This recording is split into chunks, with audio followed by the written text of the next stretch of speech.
പ്രിയപ്പെട്ട വിദ്യാർത്ഥി സുഹൃത്തുക്കളെ, കാലിക്കറ്റ് യൂണിവേഴ്സിറ്റി ഈ അധ്യയന വർഷത്തെ PG അഡ്മിഷൻ്റെ ഭാഗമായിട്ടുള്ള സെക്കൻഡ് അലോട്ട്മെൻറ്റ് ജൂലൈ 30 നാളെ കാലിക്കറ്റ് യൂണിവേഴ്സിറ്റി പബ്ലിഷ് ചെയ്യും. പബ്ലിഷ് ചെയ്യുന്ന സമയം ഇതുവരെ കാലിക്കറ്റ് യൂണിവേഴ്സിറ്റി അറിയിച്ചിട്ടില്ല, സമയം അറിയിച്ചിട്ടില്ല. എന്നാൽ 30-ാം തീയതിയാണ് പബ്ലിഷ് ചെയ്യുക എന്നാണ് പറഞ്ഞിട്ടുള്ളത്.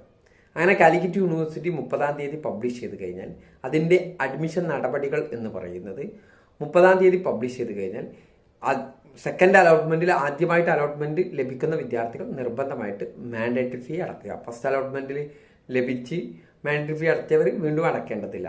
അങ്ങനെ മാൻഡേറ്ററി ഫീ അടച്ച് അതിൻ്റെ റെസിപ്റ്റ് എടുക്കുക. അതിൻ്റെ റെസിപ്റ്റ് എടുത്തുകൊണ്ട് നിങ്ങൾ എന്ത് ചെയ്യുക, മറ്റു സർട്ടിഫിക്കറ്റുകളൊക്കെ കൊണ്ട് കോളേജിൽ പോയിട്ട് ഈ വരുന്ന 1-ാം തീയതി ഉച്ചയ്ക്ക് ശേഷം 3 മണിക്ക് മുമ്പായിട്ട് കോളേജിൽ പോയിട്ട് പെർമനൻ്റ് അഡ്മിഷൻ എടുക്കാം. There is no temporary admission.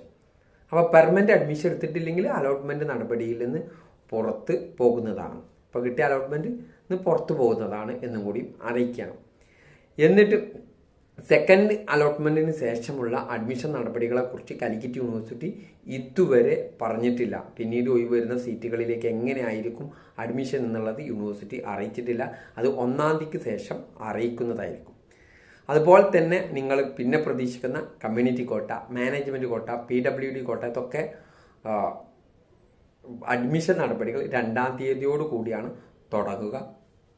അതിൻ്റെ റാങ്ക് ലിസ്റ്റ് നാളെ ചിലതിൻ്റെയൊക്കെ പബ്ലിഷ് ചെയ്യും. അത് പബ്ലിഷ് ചെയ്യുന്ന സമയത്ത് ഞാൻ നിങ്ങളുമായി പങ്കുവെക്കുന്നതായിരിക്കും. Okay, thank you.